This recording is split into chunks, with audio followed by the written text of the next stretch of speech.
નમસ્તે વિદ્યાર્થી મિત્રો, ધોરણ 8 વિષય ગણિત કરવા માટે જઈ રહ્યા છીએ.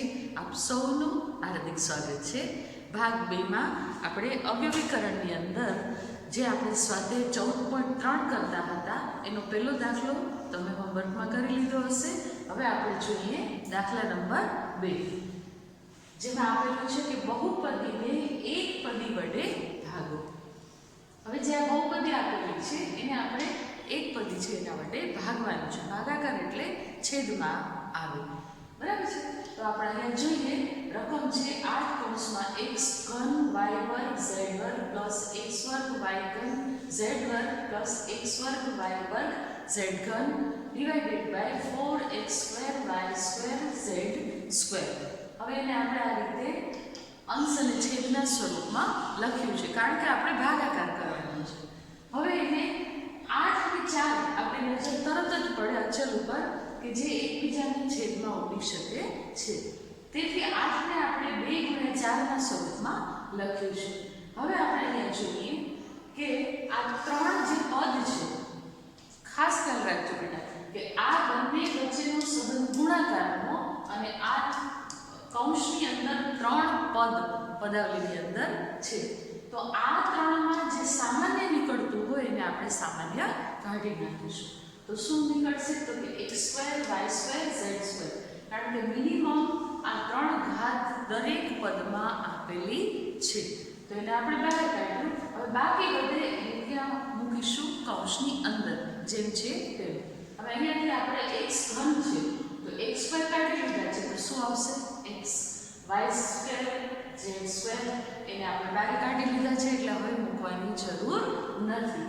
હવે આપણે જોઈએ નેક્સ્ટ, આમાં 3x² પણ y ઘન છે એટલે કે y² આપણે બહાર કાઢ્યા છે પણ z y વધશે તો આપણે એને ક્યાં મૂકશું? પ્લસ y કરીને બીજા પદમાં.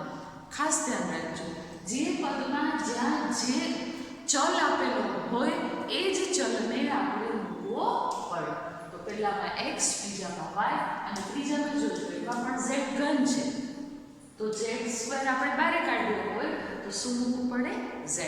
તો આ રીતે આપણું ઉપરના અંશના પદનું સામાન્ય અવયવ નીકળ્યો. હવે આપણે નીચે જોઈએ જેમાં આપણે 4 ના ભાગ કરવાની જરૂર નથી કારણ કે ઉપર 4 આપેલા છે તો એ છેદ ઉડી શકે છે. તો 4 ગુણ્યા 4 થોડો અલગ કરી નાખીએ કારણ કે આ બંને વચ્ચે કાંઈ બે નિશાની માટે ગુણાકાર. તો 4 ગુણ્યા x² y² z². હવે અહીંયા જે સમાન પદ છે ઉપર નીચે એટલે કે અંશ અને છેદમાં ભાગાકાર થવાથી બંને ઉડી જાય. તો આપણે જોઈએ 4 અને 4 ઉડી જશે, x² y² z², x² y² z². તો આ બંને સામે શું થશે? ઉડી જશે. તો આ રીતે આપણે બાકી શું બચશે? તો કે 2 કૌંસમાં x + y + z. It is last answer. હવે નેક્સ્ટ આપણે દાખલા નંબર 3. 2માં બાકીના દાખલા આવા જ છે, તમે જાતે કરજો. હું બધામાંથી તમને એક એક દાખલો કરાવીશ, બાકીના તમારે જાતે ગણવાના રહેશે. હવે અહીંયા ભાગાકાર છે જેમાં તમે જોઈ શકો છો ચોથો દાખલો જેની અંદર રકમ છે 9x² y² (3z - 24 / 27xy (z - 8). હવે એને આ રીતે આપણે ભાગાકારના સ્વરૂપમાં અંશ અને છેદમાં લખીએ છીએ. ઉપરની જે રકમ આપેલી છે અહીંયા 27 હોવાથી આપણે 27 ને 9 તેરી 27 કરીએ તો 9 ની સાથે કનેક્ટેડ છે. હવે અહીંયા તમે જોઈ શકો છો કે x² y² છે એને આપણે છૂટા પાડી નાખ્યા. 3z 24 જે 3 ના પાડામાં 8 તેરી 24 આવે તો 3 ને આપણે કોમન કાઢ્યો તો બાકી અંદર શું વધશે? તો કે z - 8 કારણ કે 8 તેરી 24. હવે નીચે અંશમાં લઈને આપણે છેદમાં લઈએ તો 9 તેરી 27 ગુણ્યા x ગુણ્યા y અલગ કર્યા કારણ કે આપણે આ બંને સમાન જે છેદવાળી રકમ છે, સમાન સજાતીય પદ છે એને આપણે સાદુરૂપ આપી શકીએ. અહીંયા આપણે લખીએ છીએ 3z z - 8. હવે આપણે એને ઉડાડીએ છીએ, જોઈ શકો છો તમે. તો 9 તેરી 27 છે તો અહીંયા આપણે 9 ઉડી ગયા. હવે નીચે 3 હતા એ 3 આની સાથે ઉડી જશે કારણ કે આનો નાનો ગુણાકારનો સંબંધ છે. ખાસ ધ્યાન રાખજો, ગુણાકારના સંબંધમાં જ આપણે છેદ ઉડાડી શકીએ છીએ, પ્લસ માઇનસ હોય ત્યારે નહીં. હવે અહીંયા x સ્ક્વેર અને y સ્ક્વેર છે અને એની સાથે x અને y નું સાદુરૂપ લઈએ, કારણ કે બાકી જેટલું કોમન હતું સામાન્ય એને ઉડાડી નાખ્યું. તો અહીંયા x 2 - 1 ઘાતાંકના નિયમ પ્રમાણે ગુણ્યા y પણ 2 - 1, તો બંનેનું એક ઘાત વધે, એક ઘાત લખવાની જરૂર નથી, માટે લાસ્ટ આન્સર આવશે x y. બરાબર છે. નેક્સ્ટ આપણે જોઈએ દાખલા નંબર 4, જેમાં આપણે દાખલો ત્રીજો જોઈએ છીએ. 52 PQR P into bracket P plus Q into bracket Q plus R plus into bracket R plus P. એને આપણે ડિવાઈડ કરીએ છીએ, એટલે છેદમાં લખીએ છીએ 104 PQ કૌંસમાં Q વત્તા R કૌંસમાં R વત્તા P. હવે આનું સાદું રૂપ આપીએ. સૌથી પહેલા તો આપણે ચેક કરીએ કે 104 52 સાથે કનેક્ટેડ છે કે કેમ. તો હા, 52 × 104 થાય. તો આપણે 52 ને અહીંયા આપણે ઉડાડતા નથી અને વિભાજન કરતા નથી. કેટલા લઈએ છીએ? 52. હવે P Q R એને આપણે ગુણાકારના સંબંધ સાથે લઈએ છીએ. P ગુણ્યા Q ગુણ્યા R. અહીં જે આપેલા છે કૌંસે એમ જ રાખીએ છીએ. હવે અહીંયા તમે જુઓ, P ગુણ્યા Q કર્યું છે 52 104 કરીને, અને Q વત્તા R અને R વત્તા P જે કૌંસ આપેલું છે એમનો એમ જ. હવે Q વત્તા R ઉપર પણ છે, નીચે પણ છે, તો બંને સમાન હોવાથી ઉડી જશે. 52 ઉપર પણ છે, નીચે પણ છે, તો એ પણ બંને ઉડી જાય. P ઉપર નીચે એ પણ ઉડી જશે. Q એ પણ ઉડી જશે. તો અહીં R વધશે.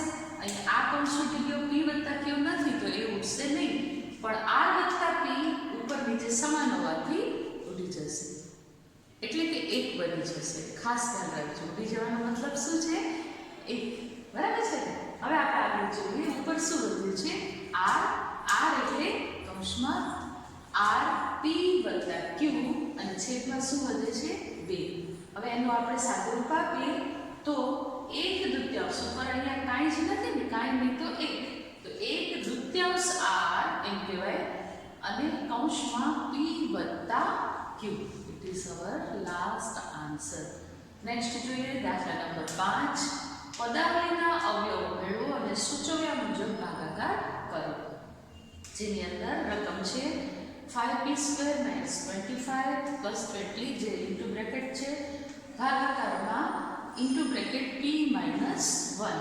હવે આનો આપણે જોઈએ સાદુરૂપ. ત્રણેય પદ એવા છે કે જેમાં 5 કોમન નીકળી શકે છે, કારણ કે 5ના પાડા સાથે કનેક્ટેડ છે. તો અહીંયા આપણે લઈએ 5 કોમન, તો આપણે કૌંસમાં આવશે અહીંયા 5 બહાર આવી ગયા તો p² - 5p, કારણ કે 25 25 પ્લસ 4, કારણ કે 5 × 20. અહીંયા જે p - 1 છે એને એમના એમ જ રાખ્યા છે. હવે આપણે અહીંયા તમે જોઈ શકો છો કે જે લાસ્ટ આપણે કર્યા હતા અવયવ, એ 4ના આપણે એવા અવયવ પાડો કે જેનો સરવાળો કરતા 5 આવવા જોઈએ. તો 4 × 4, 4 ને કેટલા થાય? 5. પણ આપણે જોઈએ 5 કેવા? માઇનસ. તો આપણે શું કરવું પડે? 5 કૌંસમાં, મોટા કૌંસમાં આપણે આ રીતે પદ હું માંડીને દેખાડું છું. p² - 4p - p, એટલે કે -5p હતા, એને આપણે આ બે સ્વરૂપમાં લખ્યા છે. તો -4p - p એટલે કે ઓછે વત્તા 4 ને 5 પ્લસ 4. બરાબર છે. હવે આ બંનેમાંથી કોમન, આ બંનેમાંથી કોમન કાઢીએ છીએ, તો 5 કૌંસમાં p આમાંથી કોમન આવે છે, p² ને p, એટલે p કોમન, તો શું વધશે? p - 4. અને આમાં કાંઈ જ કોમન ના નીકળે, પણ આગળ માઇનસની નિશાની હોવાથી -1, કાંઈ નહીં તો -1, અને કૌંસમાં p પહેલામાં, અને અહીંયા આપણે +4 જોતા હોવાથી આગળ માઇનસ છે, તો માઇનસ શું થશે? પ્લસ. તો આ રીતે -4, એટલે કે p - 4. તો આવી ગયું. હવે આપણે જોઈએ છેદમાં p - 1, તો અહીંયા આપણે એનું સાદુરૂપ આપીએ છીએ 5 કૌંસમાં p - 4 એક કૌંસ બનશે, આ જે છે એનો, અને બીજો છે p - 1. તો આ રીતે p - 1 અને p - સમાન હોવાથી છેદ ઉડી જશે અને બાકી વધશે 5 કૌંસમાં p - 4. આપણો લાસ્ટ આન્સર. નેક્સ્ટ આપણે જોઈએ એના પછીનો એક દાખલો હજી. તો એમાં 39y નો ઘન કૌંસમાં 50y વર્ગ -98 છેદમાં 26y વર્ગ 5y વત્તા 7 આ રીતે રકમ આપેલી છે. ત્યારે હવે આપણે જોતા જ ખ્યાલ આવી જાય કે 13 ના પાડાથી બંને કનેક્ટેડ છે. 13 તેરી 39 અને 13 દુ 26. y એટલે આપણે y વર્ગ નીચે હોવાથી આપણે y વર્ગ ગુણ્યા y કર્યા છે ઘનના અને નીચે માત્ર y વર્ગ લખ્યું છે. હું બંને જ સામાન્ય અવયવ તમને સાથે સમજાવતી આવું છું.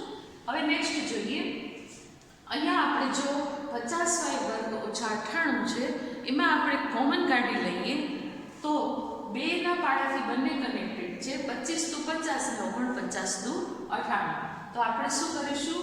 મોટો કૌંસ કરી 2 ને આપણે બારે કાઢી લીધો અને બાકી જે વધે છે એટલે ક્યાં મૂક્યા? કૌંસમાં.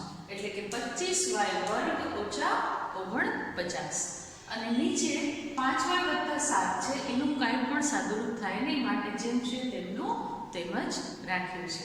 હવે આપણે જોઈએ અહીંયા 13 ને 13 ઉડી જાય છે, y² ઉડી જાય છે અને એવી જ રીતે આપણે તમે જોઈ શકો છો કે જો આનું સાદુરૂપ આપણે આપીએ છીએ આગળ તો આપણે અહીંયા 3y બચે છે ઉપર તો 3y કૌંસમાં હવે આનું સાદુરૂપ આપીએ છીએ કારણ કે પૂર્ણ વર્ગ સંખ્યા વચ્ચે માઇનસની નિશાની છે અને સ્ક્વેર તો એક પ્લસ અને એક માઇનસ તો 25 નું વર્ગમૂળ થાય 5 અને 49 નું વર્ગમૂળ થાય 7 તો 2 કૌંસમાં 5y - 7 5y + 7. અહીં આપણે 13 અને y વર્ગ ઉડી ગયા હતા માટે 2 વધે છે એ 2 મૂકીશું અને 5y વત્તા 7. તો આ બંને પણ કૌંસ સમાન હોવાથી ઉપર નીચે ઉડી જશે. હવે બાકી શું વધશે? અહીંયા 2 અને 2 પણ છે તમે જોઈ શકો છો એ પણ ઉડી જાય છે કારણ કે 3y ગુણ્યા 2 કૌંસમાં 5y ઓછા 7 લેતા છેદમાં 2 લેતા 2 અને 2 ઉડી જાય છે. તો બાકી શું વધશે? 3y કૌંસમાં 5y ઓછા 7. It is our last answer. તો આ રીતે આપણે પદ લખી શકીએ. વિદ્યાર્થી મિત્રો, આપણું સ્વાધ્યાય 14.3 અહીં પૂરું થયું. હવે આપણે જોઈએ સ્વાધ્યાય 14.4 જેની અંદર આપણે દાખલા નંબર 2 જોઈએ જેમાં આપેલું છે કે ગાણિતિક વિધાનમાંથી ભૂલ શોધી સુધારો. હવે જે રકમ આપેલી છે એ છે x કૌંસમાં 3x વત્તા 2 બરાબર 3x² વત્તા 2. અહીં ખાસ ખ્યાલ રાખજો કે આ જે છે એનો જવાબ એ સામે બરાબર કરીને આપેલો છે જેમાંથી આપણે ભૂલ શોધી અને સાચું વિધાન આપણે લખવાનું છે. તો ભૂલ શું છે? તો આપણે જોઈએ તો x ગુણ્યા 2 જો આપણે કરીએ તો કેટલા આવે? 2x આવે ને. ભૂલ એ છે કે x ગુણ્યા 2 અહીંયા માત્ર 2 આપેલા છે પણ x ગુણ્યા 2 કેટલા થવા જોઈએ? 2x એટલે એ ભૂલ છે. હવે સાચું શું થાય? તો સાચું આપણે આનો ગુણાકાર આની સાથે કરીએ તો 3x² એ બરાબર છે અને 2 ગુણ્યા x 2x એટલે કે +2x આ એનું સાચું વિધાન બને. આખું ચેપ્ટર ભૂલ અને સાચું એ જ આપણે લખવાનું છે. હવે આપણે જોઈએ દાખલા નંબર 7 જેની અંદર રકમ છે 2x² + 4 કૌંસમાં 2x + 7. હવે આનો જવાબ શું આપેલો છે? તો કે 2x² + 8x + 7 બરાબર છે. તો અહીંયા આપણે ભૂલ શું છે જોઈએ. અહીંયા કહેવામાં આવ્યું છે 2x આખા કૌંસનો વર્ગ જોઈ શકો છો તમે આખા કૌંસનો વર્ગ. જો આખા કૌંસનો વર્ગ હોય તો 2 નો પણ વર્ગ થવો જ જોઈએ એટલે કેટલા થવા જોઈએ? તો કે 2x ગુણ્યા 2x એટલે કે 4x² થવા જોઈએ પણ અહીંયા આપેલું છે 2x² માટે આ ભૂલ છે. હવે એનું સાચું વિધાન આપણે લઈ લઈએ તો આ રીતે થાય 2x² + 4 કૌંસમાં 2x + 7 જે આ રકમ છે એ મુજબ 4x² + 8x + 7. તો આ થયું સાચું વિધાન. હવે દાખલા નંબર 10 તરફ જઈએ જેમાં કહેવામાં આવ્યું છે કે x બરાબર -3 લઈએ અને જે રકમ આપેલી છે એમાં એની કિંમત મૂકીએ. હવે હું અહીં તમને તમને એક દાખલો કરીને દેખાડું છું, જેમાં રકમ છે x વર્ગ વત્તા 5x વત્તા 4. તો અહીંયા આપણે જુઓ છો સાથે જવાબ એમાં 15 આપેલો છે. એમાં લખેલું છે કે -3 વર્ગ પ્લસ 5 -3 વત્તા 4 બરાબર 3 નો વર્ગ એટલે 9 અને અહીંયા કર્યા છે 2 વત્તા 4 એટલે 15. તો એકચ્યુઅલી ભૂલ ક્યાં થઈ છે? તો ભૂલ તમે જોઈ શકો છો કે 5 તેરી કેટલા થાય? 15, બરાબર ને? તો 5 - 3 - 15 એટલે અહીંયા 2 આવે નહીં પણ શું આવે? 15. આ ભૂલ છે. તો સાચું શું? સાચું આપણે લખીએ x વર્ગ વત્તા 5x વત્તા 4 માં x - 3 મૂકતા -3 પહેલે તો આખા કૌંસનો વર્ગ વત્તા 5 કૌંસમાં -3 વત્તા 4. હવે આની કિંમત કાઢીએ. જ્યારે પણ આપણે બેકી સંખ્યામાં ઘાત આવે ત્યારે આધાર માઇનસ હોય તો એ હંમેશા શું થઈ જાય? પ્લસ. અગાઉ પણ આપણે શીખ્યા છીએ, ખાસ ધ્યાન રાખજો બેટા. તો આ 9 કેવા થઈ ગયા? પ્લસ. તો 3 નો વર્ગ 9 અને 5 તેરી 15 પણ પ્લસ માઇનસ માઇનસ. તો અહીંયા શું આવશે? -15 વત્તા 4. હવે જ્યારે વચ્ચેની સંખ્યા માઇનસ હોય ત્યારે એક વસ્તુનું ખાસ ધ્યાન રાખવાનું કે બે પ્લસ વાળી સંખ્યાનો પહેલે સરવાળો કરી નાખવાનો. 9 ને 4 કેટલા થશે? 13. હવે 15 માંથી 13, કારણ કે એક માઇનસ અને એક પ્લસ, તો માઇનસ પ્લસ માઇનસ. 15 માંથી 13 જાય તો 2. પણ 15 માઇનસ હોવાથી, મોટી સંખ્યા માઇનસ હોવાથી -2 આન્સર આવશે. હવે નેક્સ્ટ હજી એક દાખલો જોઈ લઈએ. દાખલા નંબર 11, જેમાં આખા કૌંસના વર્ગવાળો અવયવ છે, એટલે કે y - 3 આખા કૌંસનો વર્ગ. તો નિયમ મુજબ y² માઇનસ આ 2 તો આવે જ આગળ, પહેલો કૌંસ ગુણ્યા બીજો કૌંસ વત્તા 3 નો વર્ગ, એટલે કે y² - 6y પ્લસ 9 એવું થવું જોઈએ, બરાબર છે ને? પણ અહીંયા આપણે શું કરવાનું છે? તો આ રીતે આપણે રકમનો જવાબ લખીશું y² બરાબર -6y + 9. આ એનો સાચો આન્સર બનશે. તો આ રીતે એનો જવાબ આવશે. નેક્સ્ટ હવે આપણે આગળનો દાખલો જોઈએ. દાખલા નંબર છે 13, જેની અંદર રકમ આપેલી છે 2a + 3b a - b અને એનો આન્સર શું છે? તો કે 2a² - 3b². જોઈએ આપણે ભૂલ ક્યાં છે? 2a² - 3b² આવે કે કેમ? હા, તો આમાં તમે જોઈ શકો છો કે 2a + 3b a - b. તો પહેલે ab છે એ કોની સાથે ગુણશે? 2a સાથે. પછી 3b સાથે ગુણાકાર થાય તો ગુણાકાર કરતા 2a² થાય, બરાબર ને? અને -2ab પછી +3ab. b એ ન લખાય, ab આપણે ક્રમમાં એને જે હોય આલ્ફાબેટ એ પ્રમાણે લખાય. માટે આપણે અહીંયા લખ્યું છે 3ab અને ±-3b². તો આપણે આ બંને સજાતીય પદ હોવાથી એનું સાદુરૂપ આપીએ તો પ્લસ માઇનસ માઇનસ થાય. 3 માંથી 2 જાય તો 1 લખવાની જરૂર નથી. મોટા રકમની નિશાની છે પ્લસ, માટે +ab વચ્ચે આવે. આગળનું જે પદ છે 2a² + ab - 3b². એટલે કે આપણે જો ભૂલ છે 2a² - 3b² આવશે નહીં. અને સાચો જવાબ શું મળશે આપણને? તો કે 2a² + ab - 3b હોવાથી આ જે રકમ છે એ મુજબ એનો આન્સર બનશે 2a² + ab - 3b². તો આ રીતે દાખલા નંબર 13 કર્યો. હવે જોઈએ દાખલા નંબર 17, જેની અંદર રકમ છે 3x² + 1 છેદમાં 3x² બરાબર 1 + 1 બરાબર 2. હવે આ રકમ છે તો એમાં આપણે ઉપર 1 ને નીચે 1 કઈ રીતે? આની સાથે આનો સંબંધ કેવો છે? પ્લસનો છે. તો આપણે આને ઉડાડી શકાય નહીં, 1 ન કરી શકાય, બરાબર છે ને? તો 1 + 1 થાય જ નહીં. તો કેવી રીતે? આવો ભાગાકાર થાય જ નહીં. તો શું કરવું પડે આપણે? તો કે 1 ને જો આપણે 3x² / 3x² લેવો હોય તો +1 અલગથી આપણે લેવો પડે. તો આ બંનેને ઉડાડી શકો તો એ આવે 1 અને છેદમાં 1 ની નીચે તો પાછો 1 ને પણ 3x² છે તો લાગુ પડે જ. એટલે આપણે મૂકવું પડે કે 1 + 1/3x². તો આ બને સાચું વિધાન. હવે આપણે જોઈએ દાખલા નંબર 20, જેમાં રકમ આ જ પ્રમાણે થોડું તમને સમજાય એટલા માટે એવો જ દાખલો લીધો છે કે 4x + 5/4x = 5 આપેલા છે. તો અહીં પણ નિયમ મુજબ આવો ભાગાકાર થઈ શકે નહીં. 4x/4x આપણે મૂકીએ અને પછી 5/4x આપણે, કારણ કે બંનેને એ છેદ લાગુ પડે છે, તો 4x અને 4x ઉડી જાય તો થાય 1. આ જે ઉપર હતો એવો જ છે સેમ, અને બાકીના છે +5/4x. તો આ થયો આપણો દાખલા નંબર 20. હવે આપણે સાચો જવાબ જોઈએ આનો. તો સાચો જવાબ બનશે 1 + 5/4x. હવે દાખલા નંબર છે 21, જેની અંદર 7x + 5 છેદમાં આવશે 5. એની બરાબર કેટલા લેવાના છે? 7x. તો સાચું છે કે ખોટું ભૂલ જોઈએ આપણે.